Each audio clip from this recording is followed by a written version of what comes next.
Selamat Sabat umat-umat Tuhan yang berpengharapan dimanapun saudara berada.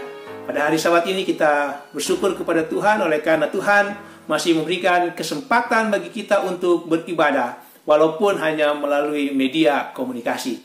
Dan kita juga bersyukur, berterima kasih kepada Tuhan oleh karena kesehatan yang Tuhan masih berikan bagi kita semua. Dan pada hari Sabat ini saya akan membawakan khotbah hari Sabat dengan judul Kasih yang mula-mula. Ayat bersautan khotbah pada hari Sabat ini terdapat di dalam 1 Yohanes pasal 4 ayat 7 sampai ayatnya yang ke-11 dan ayat intinya terdapat dalam Wahyu pasal 2 ayatnya yang ke-5. Mari kita tunduk kepala, kita berdoa. Bapa di surga, terima kasih atas hari Sabat yang Tuhan masih berikan bagi kami. Pada saat ini Tuhan, kami akan menerima berkat-Mu melalui pekabaran firman Tuhan. Kami telah siap untuk mendengarnya Tuhan. Berkati kami semua. Berkati hamba-Mu yang akan membawakan kebenaran firman Tuhan ini. Di dalam nama Tuhan Yesus. Amin. Saudara-saudaraku, zaman selalu berubah. Contohnya seperti sekarang ini kita akan memasuki satu zaman yang disebut dengan new normal. Tetapi saudara-saudaraku, ada sesuatu yang tidak akan pernah berubah di atas dunia ini, yaitu prinsip kebenaran. Itu tidak akan pernah berubah di atas dunia ini. Pada saat ini kita akan melihat prinsip kebenaran dengan melihat kehidupan jemaat Tuhan yang mula-mula di sekitar abad pertama Tarik Masehi, di mana saudara-saudara, cara hidup mereka ini sangat luar biasa dan sangat mengagumkan. Kita bisa melihat kehidupan jemaat Tuhan yang mula-mula ini di dalam Kisah pasal 2 ayat 42 sampai ayatnya yang ke-47 dan juga Kisah pasal 4 ayatnya yang ke-32 sampai ayatnya yang ke-35. Di dua pasal ini jemaat mula-mula dikatakan bahwa mereka sangat bertekun di dalam pengajaran dan persekutuan. Jadi jemaat ini mereka sangat rajin beribadah. Mereka sangat rajin untuk mendengarkan kebenaran firman Tuhan. Lalu jemaat ini selalu bersatu. Jemaat ini saudara-saudara mempunyai kesatuan tidak hanya di dalam doktrin kebenaran, tetapi juga persatuan di dalam kebersamaan mereka.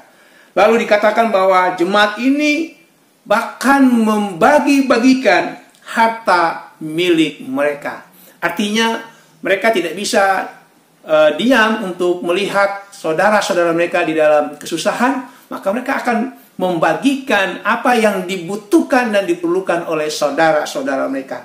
Lalu selanjutnya dikatakan bahwa jemaat itu hidupnya sehati sejiwa dan suka membantu pekerjaan Tuhan. Saudara, luar biasa bagaimana kehidupan yang dilakukan oleh jemaat mula-mula. Oleh karena itu, saudara-saudara, mereka disukai banyak orang karena cara hidup mereka yang luar biasa. Saudara-saudara, orang-orang percaya yang mula-mula itu adalah kaum awam, tetapi mereka adalah anggota-anggota yang bertanggung jawab. Dan bila mana ada masalah yang timbul di dalam jemaat, mereka menyelesaikannya dengan cara musyawarah. Saudara bisa lihat di dalam Kisah pasal 15 ayatnya yang ke-6. Saudara, inilah kehidupan jemaat mula-mula. Inilah kehidupan orang-orang Kristen mula-mula. Sehingga di dalam Kisah pasal 2 ayatnya yang ke-47, Tuhan setiap hari, saya mau garis bawahi, setiap hari menambahkan jumlah mereka dengan orang-orang yang diselamatkan. Tetapi saudara-saudaraku, dengan berlalunya waktu, dengan berlalunya zaman, kasih yang mula-mula itu, kasih yang indah itu mulai pudar dari kehidupan jemaat yang mula-mula. Itulah sebabnya Tuhan mencela mereka di dalam Wahyu pasal 2 ayatnya yang ke-4. Wahyu pasal 2 ayat 4, di situ dikatakan, Aku di sini adalah Allah. Allah mencela engkau, mencela jemaat yang mula-mula itu, karena engkau telah meninggalkan kasih-Mu yang semula. Saudara-saudara, kalau kita melihat konteks daripada Wahyu pasal 2, Wahyu pasal 3, ini adalah mengenai 7 jemaat. Di mana jemaat Efesus adalah jemaat pertama yang disebut dari ke-7 jemaat. Jemaat Efesus adalah jemaat yang periodenya sampai dengan tahun 100 tarik Masehi. Dan jemaat inilah yang dicela Tuhan oleh karena telah meninggalkan kasih yang mula-mula. Saudara-saudaraku, kasih yang bagaimanakah yang ditinggalkan jemaat itu? Sebagaimana tadi dinyatakan di dalam Wahyu pasal 2 ayat yang keempat. Engkau telah meninggalkan kasih-Mu yang semula. Saudara-saudara, orang Yunani membagi kasih menurut jenisnya. Seperti yang kita tahu di dalam dunia kekristenan, kasih di dalam bahasa Yunani itu dibagi menjadi 4. Ada kasih agape, kasih philia, eros, dan juga storge. Dengan pengertiannya masing-masing. Tetapi saudara-saudara, sebagai orang Indonesia, kita percaya bahwa Alkitab yang kita gunakan sehari-hari mempunyai makna yang sama dengan bahasa-bahasa lain, bahkan dengan bahasa aslinya. Untuk itu mari kita buka Alkitab kita, terdapat di dalam 1 Korintus 13, ayat 4 sampai ayatnya yang ke-7. Untuk mengetahui makna kasih yang mula-mula itu berdasarkan Alkitab bahasa Indonesia. Pertama, saudara, kalau saudara baca di ayat-ayat itu, dikatakan bahwa kasih itu sabar. Kasih itu sabar. Kalau kita baca di dalam Alkitab versi terjemahan lama, dikatakan bahwa kasih itu adalah panjang sabar. Kasih itu panjang sabar. Saudara-saudara, kasih yang panjang sabar itu diperagakan Yesus di dalam kehidupannya sehari-hari. Khususnya ketika Yesus berada di kayu salib. Di mana Yesus masih dapat berkata di dalam Lukas 23 ayatnya yang ke-34. Bapa, ampunilah mereka, karena mereka tidak tahu apa yang mereka perbuat. Begitu juga saudara-saudara, kasih yang panjang sabar itu diperagakan oleh hamba Tuhan Stefanus. Ketika Stefanus dilontari batu bertubi-tubi. Tetapi dia masih dapat menyatakannya dengan imannya di dalam Kisah 7 ayat 60. Ampunilah mereka, ya Tuhan. Ini yang pertama, makna daripada kasih yang mula-mula, panjang sabar. Lalu yang kedua dikatakan, kasih itu murah hati. Kalau sekali lagi saya ambil dari Alkitab Indonesia, terjemahan lama dikatakan, kasih itu penyayang. Saudara-saudara, kasih itu harus ada kebaikan hati di dalam hidup kita. Suka menolong, menyayangi sesama manusia, menyayangi orang lain, berbelas kasihan.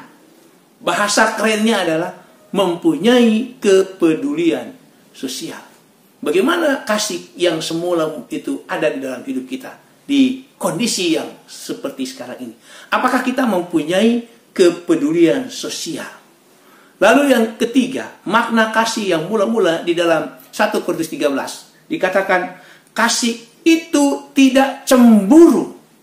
Dan kalau kita baca di dalam Alkitab bahasa Indonesia terjemahan lama, dikatakan, kasih itu tidak dengki, tidak cemburu, tidak dengki.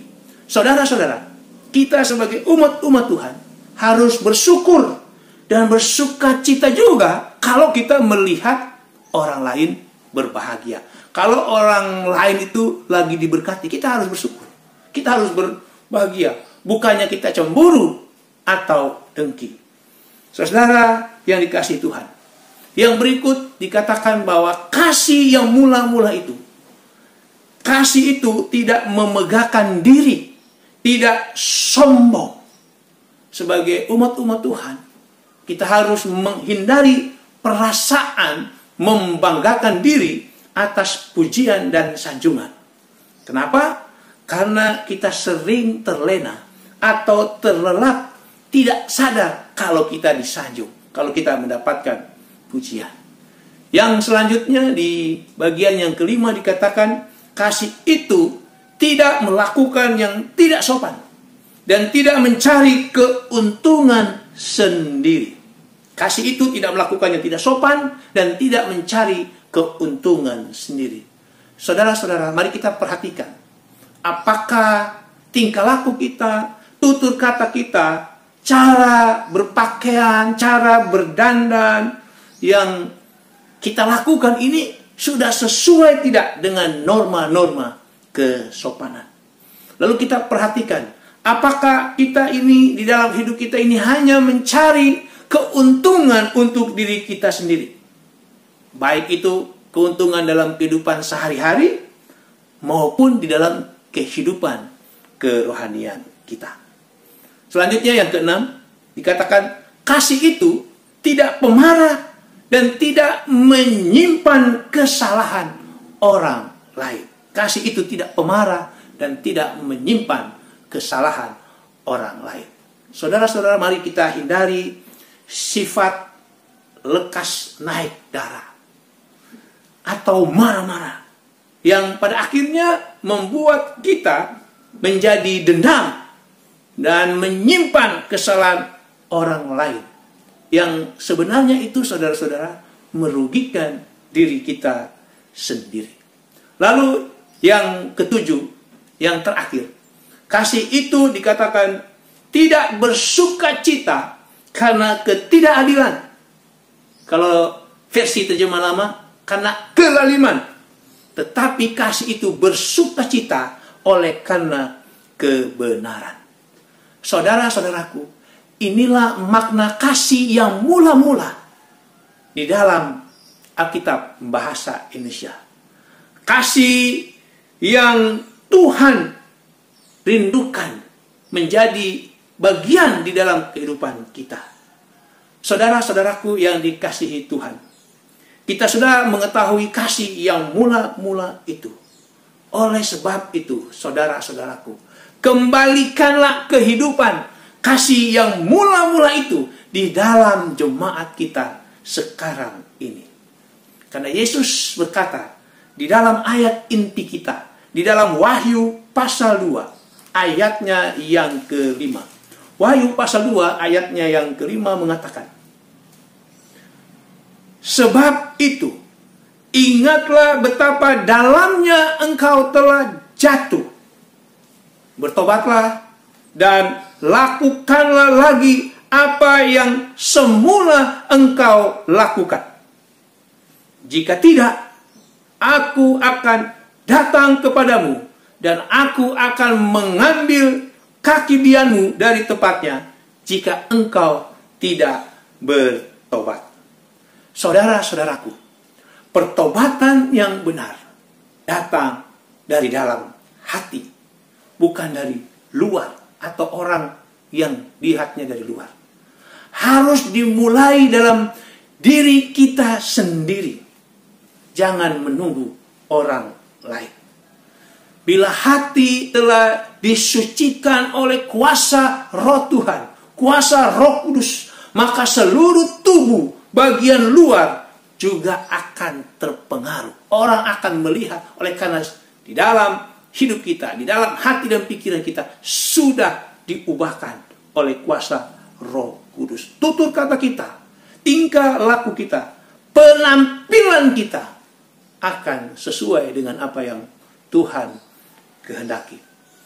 Saudara-saudara, seorang penulis Inggris, Somerset William Maugham, menyatakan, tragedi hidup yang terbesar adalah bukan binasanya manusia, melainkan hilangnya rasa kasih dalam diri manusia. Saudara-saudara, ayat bersaut-sautan kita. Tapi saya akan membacakan ayat 7 sampai ayat yang ke-9 saja. Di dalam 1 Yohanes pasal 4. Ayatnya yang ke-7 sampai ayatnya yang ke-9. Saudara-saudaraku yang kekasih, marilah kita saling mengasihi. Sebab kasih itu berasal dari Allah, dan setiap orang yang mengasihi lahir dari Allah dan mengenal Allah. Barang siapa tidak mengasihi, ia tidak mengenal Allah, sebab Allah adalah kasih. Dalam hal inilah kasih Allah dinyatakan di tengah-tengah kita, yaitu bahwa Allah telah mengutus anaknya yang tunggal ke dalam dunia, supaya kita hidup olehnya. Saudara-saudaraku yang dikasihi Tuhan, mari kita kembalikan kasih yang mula-mula itu. Dengan demikian, kesaksian hidup kita kepada dunia akan berhasil, dan akan banyak jiwa-jiwa yang akan datang kepada Yesus. Dan akhirnya Tuhan Yesus segera datang untuk menjemput kita semua.